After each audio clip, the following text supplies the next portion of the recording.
When I first learned about Transformation Prayer Ministry, or TPM, I heard the ministry founder, Ed Smith, tell the story about how the ministry got started. For several years, Ed had worked as a counselor, helping women who had been victims of sexual abuse. These women tend to be overwhelmed with painful emotions such as shame, fear, anger, sadness, and hopelessness. In his attempts to help these women, he studied every approach he could find, looking for what was the most effective. But the results were disappointing. He would tell the women that they'd need to be in a therapy for 3 to 5 years, and even then, he couldn't promise complete healing. He would tell them that this kind of abuse was similar to a soldier who had lost his legs in combat. He would never be fully whole again, but he could learn things to help him cope. He hated to tell these women this, but that was all he knew. As he worked with the women, he was able to find where the painful emotion was coming from. As they told and retold the stories of their abuse, the shame, the fear, the sadness would be right there, very intense. Along with the painful emotion, he could find the beliefs that accompanied the emotions. It was my fault. I'm not safe. I'm forever ruined. So he would try to saturate these ladies' minds with truth that would counteract the beliefs. But no matter what he tried, it didn't seem to take all that much. It seemed like water off a duck's back. It intrigued him that in a group session, one lady would recall the horror of what happened to her and would in tears say, "It was my fault. I should have stopped him." And all the ladies would say, "No, it wasn't. You were only a child. You didn't possess the knowledge or the courage or the power to stop it." But no matter how much they told her this, it just didn't feel true to her down inside. But then they would go around the circle, and another lady would recall her abuse and say in tears, "It was my fault. I should have stopped it." And the first lady would strongly object and say, "No, it wasn't. You were just a child." You see, she was able to strongly affirm the truth for the other woman. She knew it up here, but she couldn't accept it down here in her inner heart. Frustrated by this disconnect between the head and the heart, Ed began to earnestly seek the Lord and ask for answers. An idea started to form in his mind. What if we involved the Holy Spirit more directly? So he had one of the women recall her memory and get in touch with the shame she felt and with the inner belief that she was to blame. And as she was connected to the shame and the inner belief that it was her fault, he prayed, "Lord, what do you want her to know about that?" She sat there for a few moments and then stopped weeping.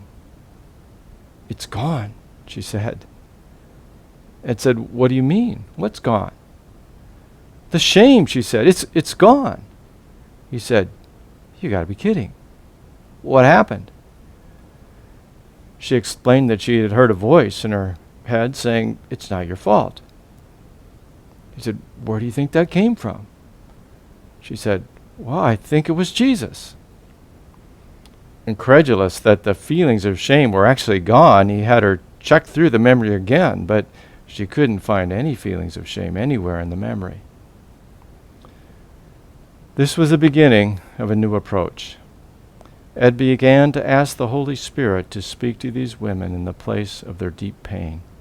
And within 6 months, all of the women were no longer coming for help. With the help of the Holy Spirit, they'd been able to largely work through the dysfunctions caused by their abuse.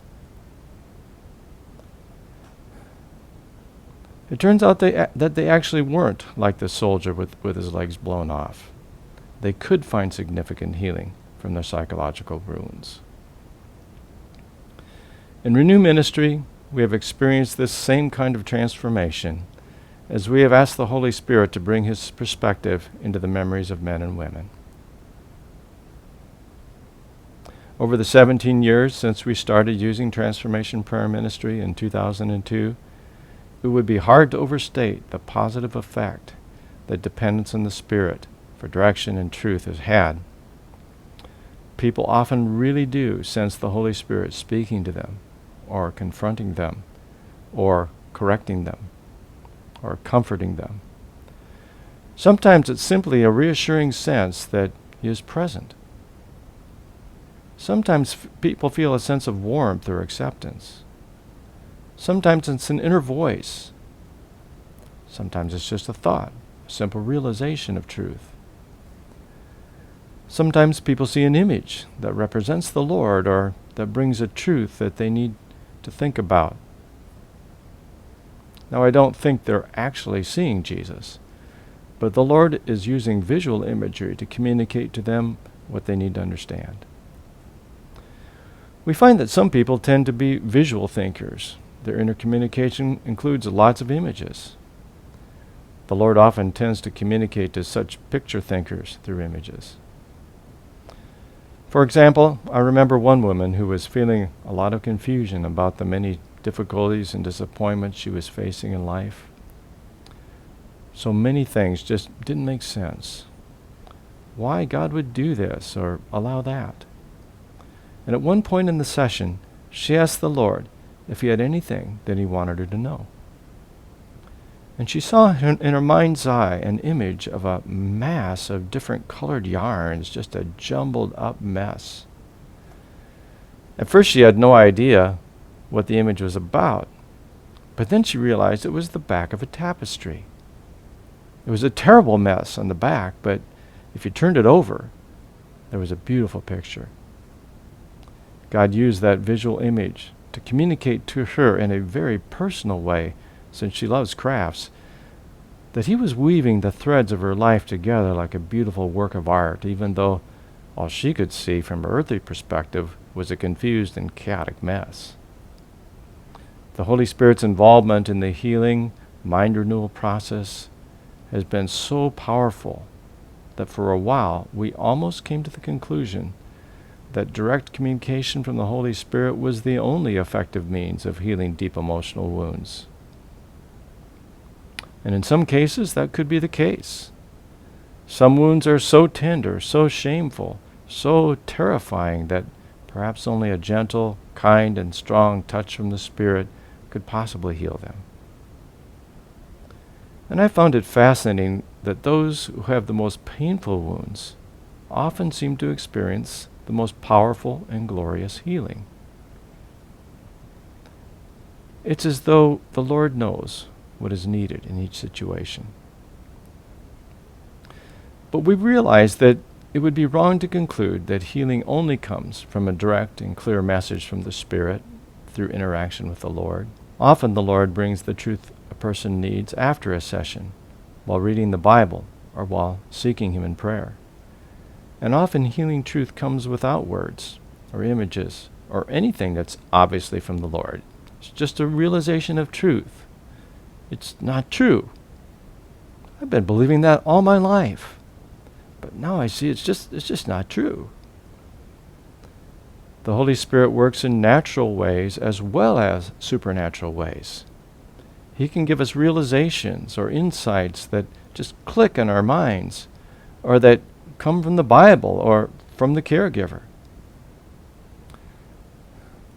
I believe that He is involved in the process, whether or not His involvement is obvious. So we ask the Lord to be more directly involved in our sessions through the Holy Spirit, and we stop to listen and see if He has any direction or truth for the person. But what do you do when the person can't discern the Lord's presence? Or when you ask God for insight and nothing happens? And how do you know that an image or phrase or realization that comes from the mind is from the Holy Spirit, and not just from your own mind, or worse yet, from an unholy spirit? We'll look at these questions in the next section.